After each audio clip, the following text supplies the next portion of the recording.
Hello everybody, welcome to Darc Thoughts Q&A with Monique Tollgard, interior designer. We're going to be looking tonight at a project she worked on, which was a listed building, and the challenges of working within a listed building with a quite specific brief. Indeed, yeah. So if we start off with Monique with what were the main challenges when it came to, tell us a bit more about the brief that the client gave you and what the challenges were with that.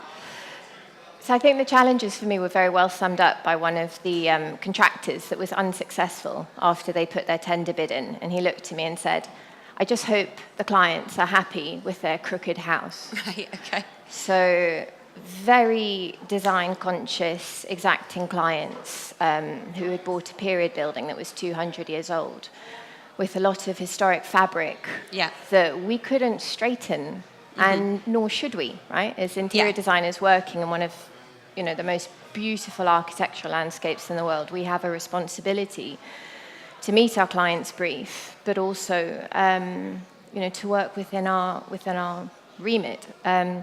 So it was a real challenge of making sure that our clients would be happy with a building that just couldn't measure up to their very, very exacting standards. Because they were quite design conscious, weren't they, from what you were telling me? Yeah. Very design conscious. Uniquely for us as a practice, they approached us before they approached an architect. Okay. So the whole brief started with, we like what you do as interior designers. Here is this box. You can see some of the pictures. It hadn't been modernized for a very, very long time. So we decided, again, fairly unusually, to go into SketchUp very early on and put in everything that we would be using, from the sofa to the cushions to the lighting pieces at concept stage. So for the first meeting, their international clients, they'd flown in to see us. We said, right, this is what the house is going to look like to the nth detail, so that they could make informed decisions that, for most clients we wouldn't be looking at. And tell me about sort of the constraints that were put in place, obviously with it being a listed building. That then affected, didn't it, the type of lighting that you chose and what you could and couldn't do? We couldn't put downlights in any of the rooms that didn't previously have downlights in, which was challenging. I think we're all trying to think outside the sort of ceiling acne that is the traditional kind of airplane lane of downlights, but we really couldn't use them at all. So trying to light their art, trying to create volume of light in the kitchen, which was on the ground floor, didn't have windows on either side of it, was challenging. But I think out of that challenge came enormous, if you like, creative freedom, because we released ourselves from the downlight. And actually, even in the rooms that we were allowed to, we didn't. So on the lower ground floor, where the listed building strictures weren't quite so intense, we used floss soft architecture to create these sort of beautiful ripples in between the joists, because we thought, well, we don't need you, downlights. You're dead to us. Yeah. So talk me through the building itself then, and the different elements of lighting.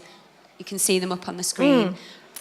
So this image actually is perfect because it really captures what we were trying to do. We were trying to draw the modern out of the listed period architecture. So draw the new from the old. And that image, in a way, also showed some of the tension that we wanted to create between where we hold value and where we experience value. So have this beautiful natural stone of Fiori di Bosco, very large format pieces, hard to source, hard to do.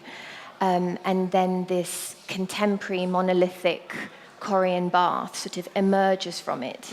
And so that tension between old and new, and between square and true and fractured geometry, was something that we also wanted to create. So we use that beautiful radiator that you can see on the wall. That's the radiator. So everything that was in there had to be, if you like, worthy of being in their design gallery. Okay. And you were telling me earlier about the different lighting pieces that you chose for, say, the hallway and the dining room.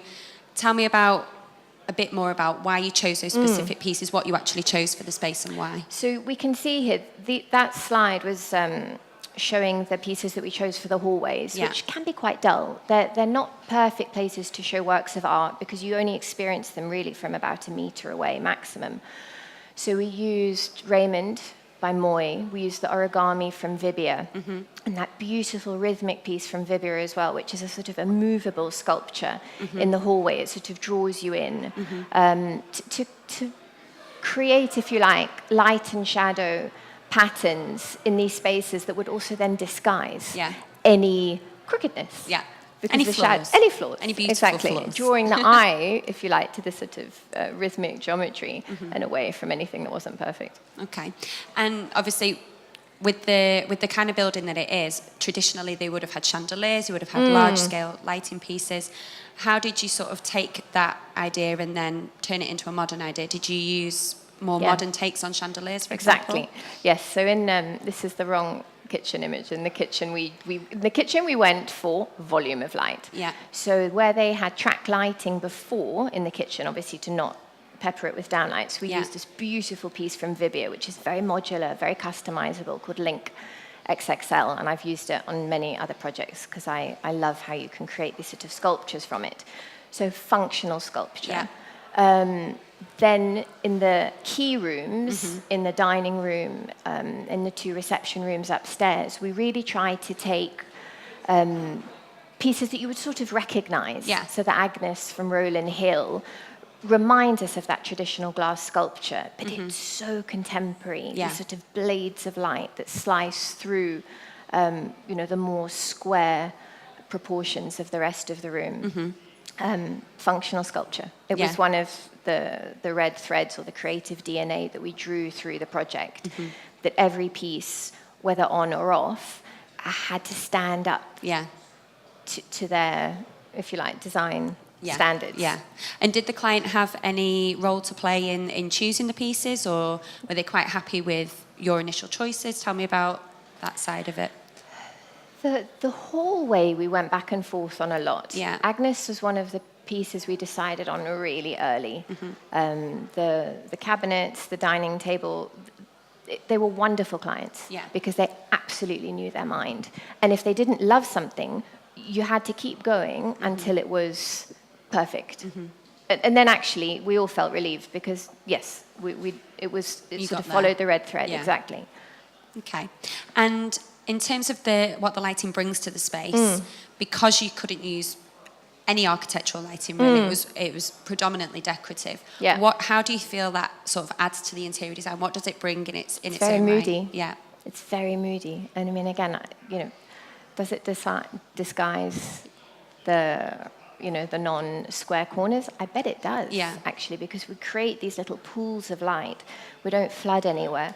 And for a dining room, that's absolutely right.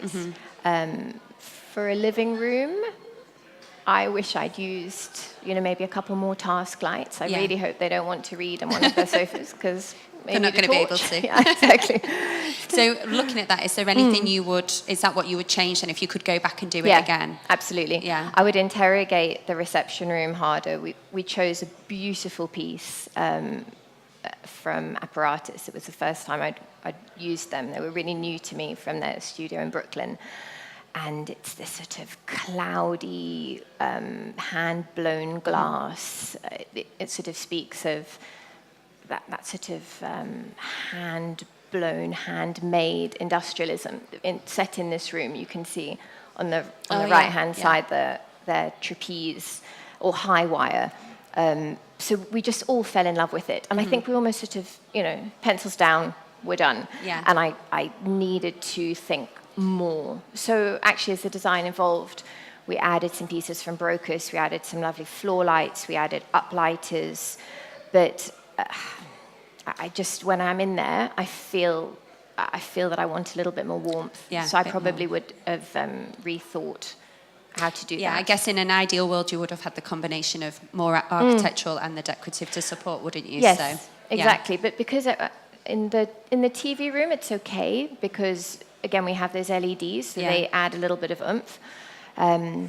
But yes, it's hindsight. It's just 2020, and you never want to admit that there's a mistake to your client. But when I walk in, I find myself thinking, oh, maybe I could just put something on top of the shelves and bounce some light up. Something in that sneak they don't in, see. exactly, sneak in a little light.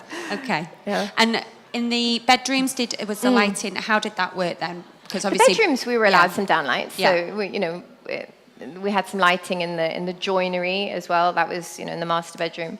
I've got some reading lights from Cantadi that I always go back to that come out of the headboard. Okay. Because we turned the room around completely. So Right. you've got this sort of island bed. That's fine. The bathroom I really like because we created this beautiful light box. So I talked about the Corian sort of being pulled out of the darkness of the valves, but you've almost got its mirror on top, which is the light box reflecting it. So the bathroom for me was... It's a highlight. Yes, it's a highlight because it captures what we were trying to do. Yeah. And the builder did a fantastic job of... we gave him no room for error, the sort of mitered valve stone that was already in, very, very thin Kerlite tiles, hugging the bath. There was just nothing for him to fix to, but he did. Worked wonders. Yes, exactly. So very quickly before we finish, final impressions of the project itself compared to that initial brief and those initial ideas. It was the hardest design journey I've ever been down, and I think for that reason it's my favourite. Okay. I absolutely love it. Okay. Thank you very much. I hope you all enjoyed it. Thank you.